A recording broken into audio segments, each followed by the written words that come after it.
Bernie Suresparan from We Care Group, who brings a really compelling mixture of sound commercial calculus mixed with quite a lot of bravery, in my opinion, ambition, and really strong values. It's an amazing admixture. So I say bravery. Bernie's model is to take on care homes that are struggling either on a quality basis or financial basis and radically improve them to the standard that he sets through his values. And he fully acknowledges that that change process, which I think in itself is very interesting, will take over 3 years. So it's quite a long journey to get these care homes to the standard he wants. And he wants to double in size in the next 5 years. So he's already running 30 plus homes in the Northwest. So he's got a vision to be really significant player across that area in caring for people in care homes. And he's identified quite clinically that an enormous number of the baby boomers, the peak 80-year-old, will be in 2020 or from 2028. So he's in a very good place to take advantage of a growing aging population. But he recognizes that need to hold very strong values in how it's delivered, and then how the team responds to that. And he values the team so much that he's actually going to move to a 50% profit share model. And he's very open about that actually it won't necessarily cost him anything, because he really believes that by creating that much incentive for the staff, he'll actually double the size of the business. That will help double the size of the business. So his share will stay the same value. So really interesting, compelling, as I say, compelling mixture of this commercial focus with really clear values. So I hope you enjoy watching.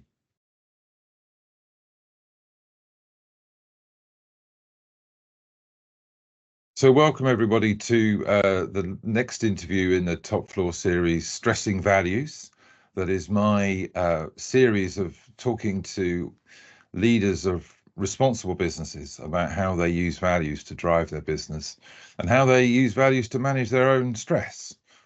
So without further ado, I'd like to welcome Bernie. Bernie, thank you very much for joining the Top Floor podcast series. Thank you for having me, Colin. Oh, it's a pleasure, absolute pleasure. Not many people will, certainly outside of northwest of England, will know of your group. So perhaps you could introduce yourself, tell us a bit more about you and a bit more about the care group that you run. Well, about me first, then yeah. I spent a number of years, 23 years, working for British Petroleum, and 11 of which was in different countries, going around and solving the problems that they have. Wow. In that process, my children were growing up, so I needed to give them a stable environment. So I returned back to UK in 2004. And then in 2007, I decided I was going to go into my own business.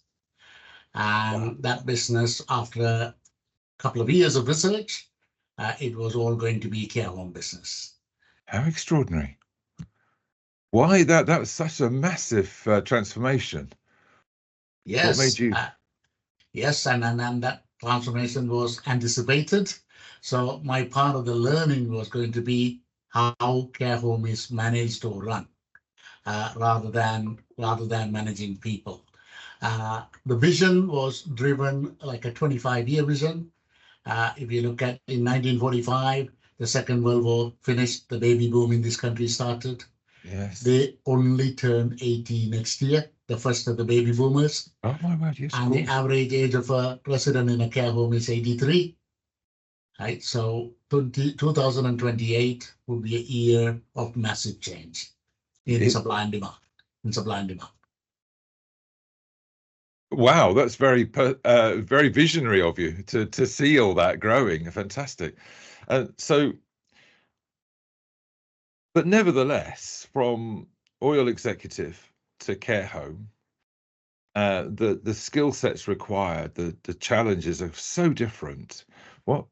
what drew you? How did you go? How did you get into this? So the very first business that I bought a very good run business and a good long-standing manager. And I ended up learning from her for a whole year about how to run a care home. Right. Right?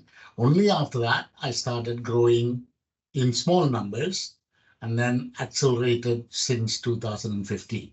So it's only the real acceleration came in the last 8 years. Yes. Yes. And you're from your first answer, you're saying that there's going to be further growth in the next 5 years. That's correct. In 2028, 4 years onwards, it'll see a completely different supply and demand situation. So where do you see We Care Homes in a group in 5 years' time? Okay, by turnover, we are now the 17th largest care home company Wow. in England.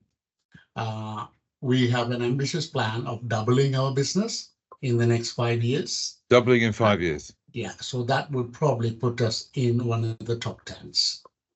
Wow, that's phenomenal. I love the ambition. I really do love that, and I think it's absolutely incredibly vital service that you're going to be providing, and the COVID crisis just put a really intense spotlight on how necessary care homes are to the whole fabric of our society. So well done, and fantastic ambition to do that. But in what is actually a very stressful and challenging industry, I mean, how do you see the challenges, and how do you think you'll overcome them over these 5 years in order to grow? The biggest challenge that I see is retention of our employees or our staff.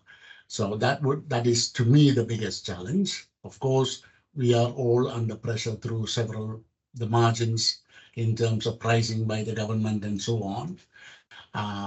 But those are things that we have to deal with, right, as and they come. But the biggest challenge is retention of your staff. This is a theme that's coming through in almost all my interviews, is finding staff and retaining them. So how do you think you'll overcome that challenge? Okay, so we have 3% vacancy rates against the industry of 9.6%.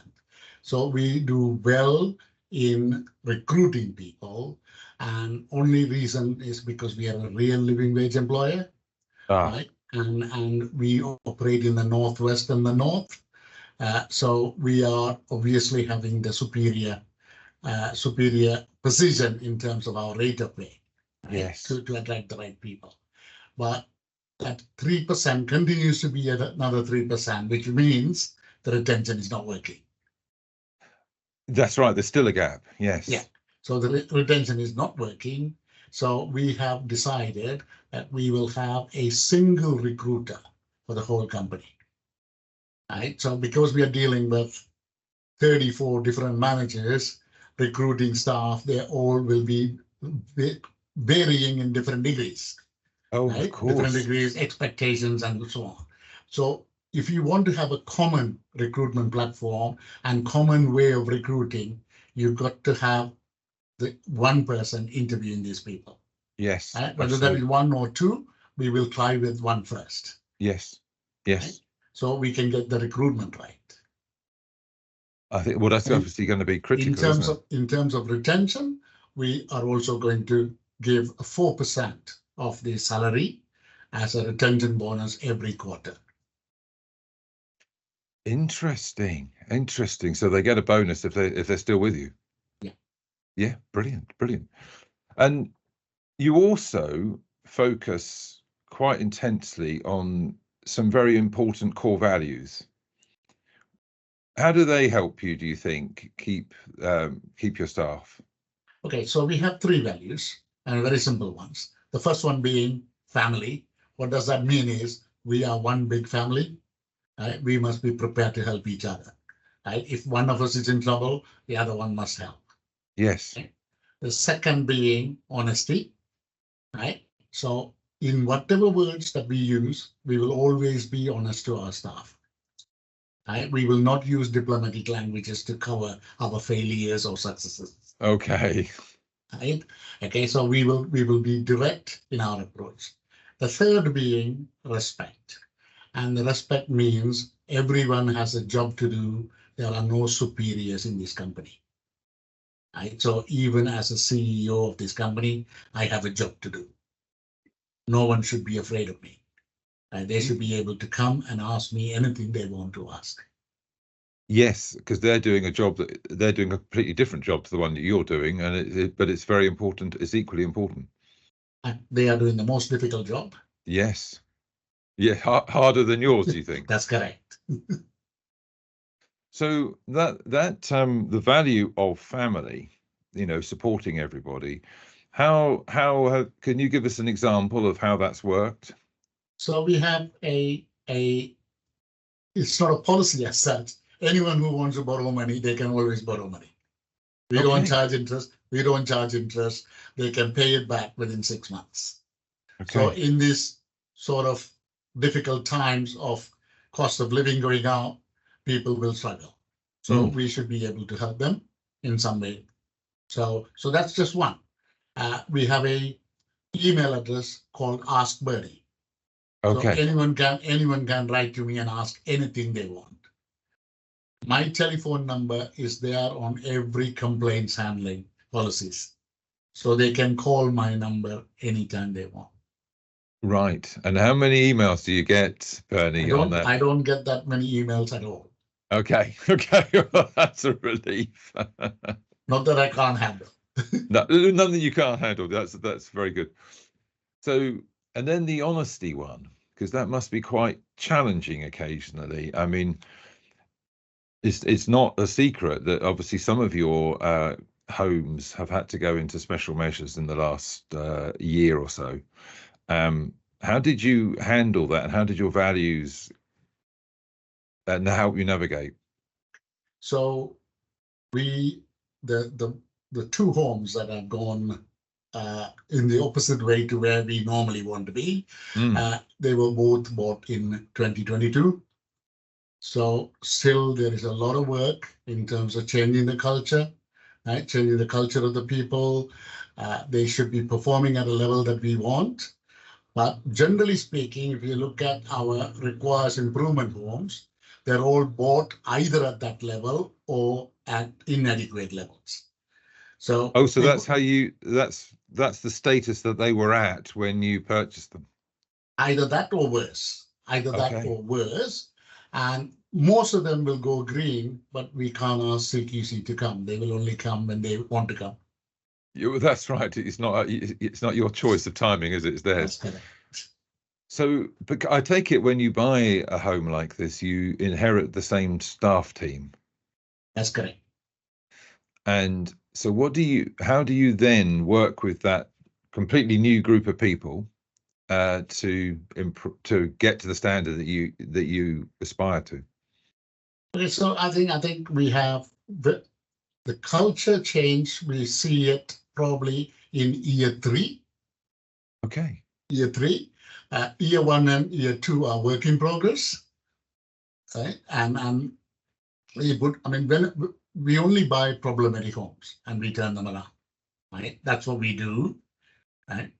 Oh, so that is the business model. It's not just that these 3 were problematic. It's actually that's what you were looking for. You were looking for homes that might be struggling.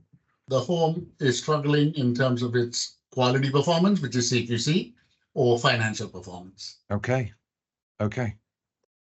And so you buy them, and then you it's going to be a kind of 3-year process. That's correct. And what does that process look like? I would imagine a lot of viewers here would be very interested. Lots of people say to me, Colin, I haven't got a very good culture in my business. And we talk about how we're going to change it. So I'm sure they'd love to hear from you how you change a culture. Right. So I mean, there's so many ways of doing it, and we have a very direct communication with every single one of our employees, right? Because we do have emails that we send payslips through emails rather than posting them and then handing over to someone else. So we do have access to directly communicate with them. Yeah. I So in terms of new people, I meet them through Zoom every month. Okay. Right? So I welcome them into the business and tell them a little bit about where our journey started, where it's going, and getting them to be a part of it. Yes. Right? One of which we also have a real ambition of turning this company into 50% profit sharing with our staff, and that is in 4 years and 9 months. Right? Oh, so the okay. 5-year clock is ticking. Right, 5-year clock is ticking. So and if they stayed with us, then they will be really part of this company. Why do you want to go down that road? If I shared 50% of what I'm making, then the staff will have all the reason for this company to be successful. So in many ways, if my cake is of a certain size, it will double in size as a minimum. Right? And therefore I will be no worse off or no better off. So what's the logic behind that? The staff will be working a lot harder than what we would have expected. Our turnover will be minimum, right? Our staff will be very happy working. So it's a happy medium in all honesty. So the worst case for me is how much of the size of the cake is going to increase. It'll definitely increase by double, and I believe in that. If it is not, it'll be more. Yeah, that sounds like it. In terms of changing the culture of existing businesses that we buy, we are a real living wage employer. As I said to you, we pay more than what the previous employer has paid. Yes. And also, we know when they are in trouble with CQC or financially, both. If you're in trouble at CQC, you naturally your financial performance also. Yeah, I was going to say they go hand in hand. Yes. Okay, so both will happen. It's working with the manager first to change things around the way we want to run it. There is also a bit of element of visible leadership that I frequently visit my businesses. Yes. Right? So I would at least cover all my businesses within the 6 weeks. All 30 odd homes you will go to see every 6 weeks? Yes. Right. But that's not, it's more like a 1.5 hour visit maximum. But walking around the floor, saying hello to the staff, right? So everyone must know me, right? Yes. Everyone must know me. Everyone should have the right to speak to me and tell me how they feel. And if I can do something with that, I will always do it. Right. So a lot of visibility. Lots of but who's directly working with the home manager? Because I don't expect you have the time to do that. How does that happen? So we have clear layers. So regional managers are responsible for the care home, managing of the care home. Yes. They are then supported by regional quality nurses and HR business partners. Those are the 3 things that they need support with. They are then led by directors, one of them being commercial director, who the regionals report to. Then we have a quality director who looks after the quality standards, and we have a people director who looks after the people standards. On top of that, then we have a finance director who looks after the. Of course, yeah, absolutely, yeah. So they are the ones who is running it. I will have a monthly meeting with them, right, on financial performance and quality performance and people performance. We also dedicate one whole day to discuss our people. Yes. Okay. Right. Tell me more about that. Yeah. So we look at identifying people for growth opportunities. Right. So, a carer to senior carer to deputy manager, then deputy manager to home manager. That can be a nurse or a carer. So we look at that. We look at our managers and see whether they can become a regional manager, what development needs that they have in order to get there. So we are proud to say that we have one manager who started with us as a carer, is now a regional manager. Yes. We also have a 91-year-old carer. A 91-year-old carer? Yeah. And actually on the payroll, not a volunteer? No, on the payroll. Gosh. She won 2 lifetime awards already. I should, I should think she has. That's quite extraordinary. So how did you, as you were growing this business, I imagine you started, obviously you did, you told me you started with one care home, you've grown it gradually. How do you find the people to manage the business on your behalf in the way that you want it managed? It's creating my vision and culture to everyone who works with us. So starting from the senior level, senior level must share in my vision. Yes. Must share in my values, right? And then when they do, naturally, they will reflect that back into their lines as well, right? So we will keep repeating whatever the 3 things, family, honesty, and respect, is repeated many, many times over. Okay, so it's a kind of a mantra. So, and then also when I go around, I ask people, what are our values? Oh, really? Yeah. So if they don't tell me, then I'll tell them what it is. And do you think that they are commonly recognized amongst your staff? Absolutely. 80% at least will know that. Okay. Okay. And what do you do in those difficult times when you've got people at whatever grade, maybe quite senior, who don't adhere to the values? So, I mean, you can only take the horse to the water. You can't make the horse drink it. No. Okay, right. So we will take everyone in the same way. I must say our turnover of managers is very, very low. Okay. Right? Very low. And if the turnover is there, it's because it's our wish as opposed to their wish. So no managers leave us and go to another job because they're getting more money. Okay. Right. So the people who are leaving because they haven't fitted in. That's correct. Got you. Got you.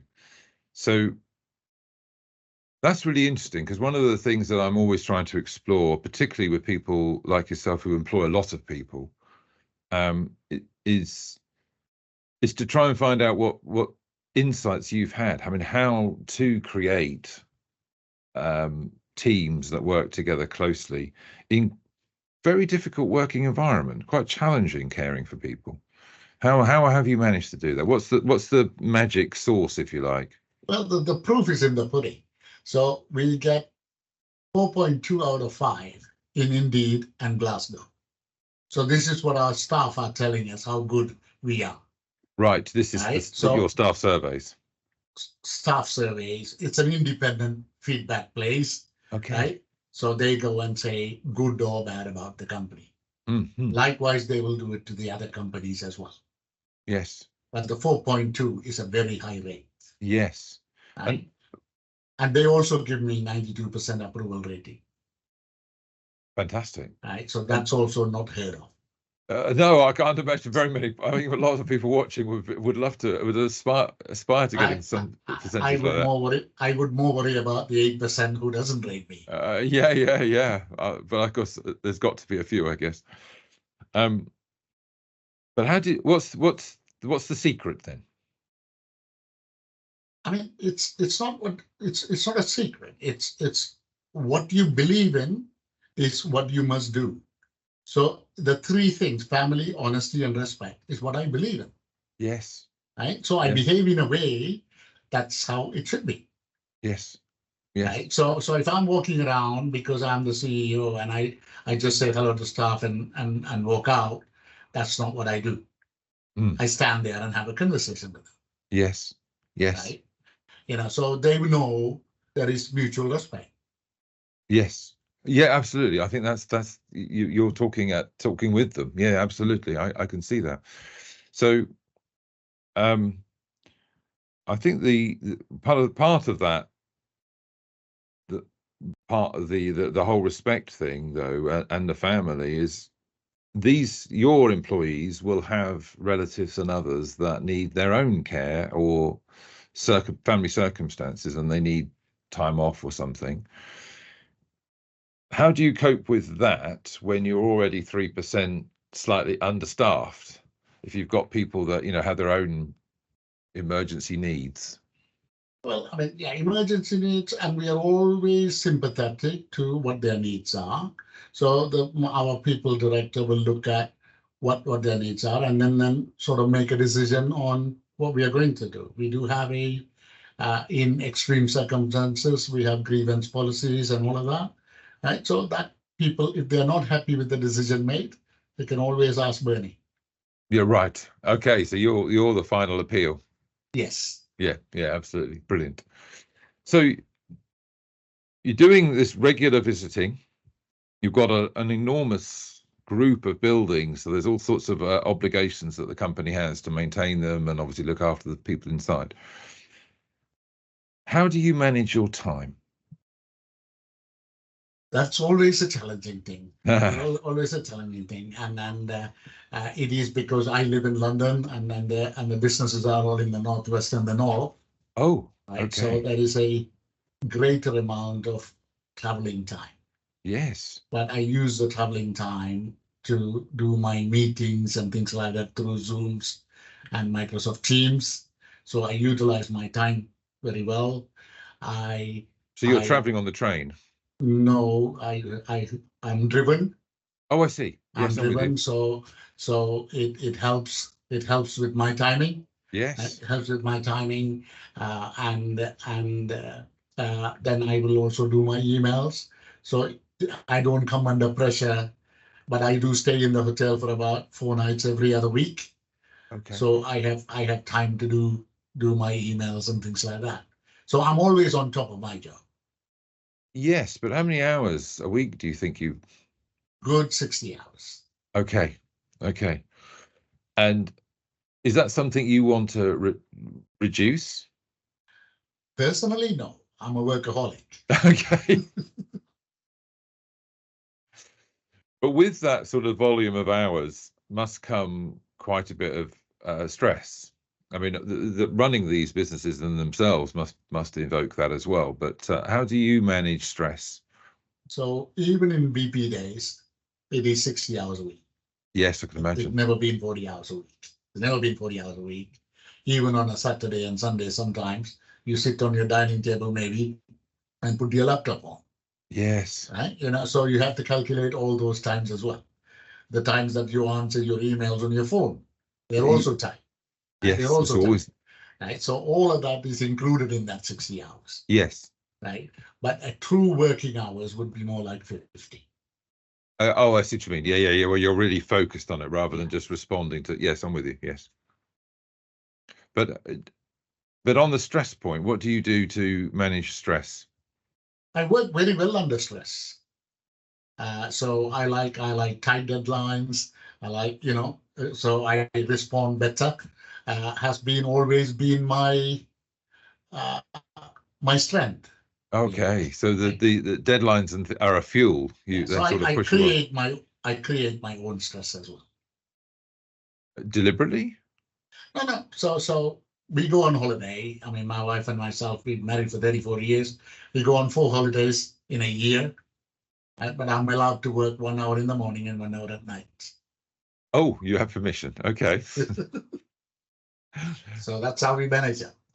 Oh, okay. So you stay on top of things. Yes. But you do get a break. Yeah. Fantastic. Oh, that in itself is golden advice, I think. Very useful. So we're coming to nearing the end of our time, Bernie. But so what would be your recommendations to people aspiring to get started in this sector, for following in your footsteps? Value your staff. They are the ones who's going to make it work for you or not. Right? You can be so intelligent, so talented, but your people are the ones who's going to make it work for you. Yes. I think that's a golden nugget. Yes, absolutely. So value your staff to the best as you can. Right? Then they will deliver for you.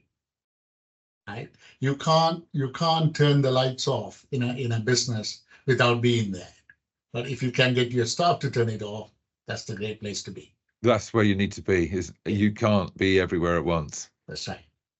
Yeah. Fantastic, Bernie. That's a powerful insight, and I think it chimes with everything we're trying to explore in this podcast series. So thank you very much for your time. It's been really interesting talking to you and exploring the ins and outs of your sector. Thank you very much indeed, Bernie. Thank you for having me, Colin.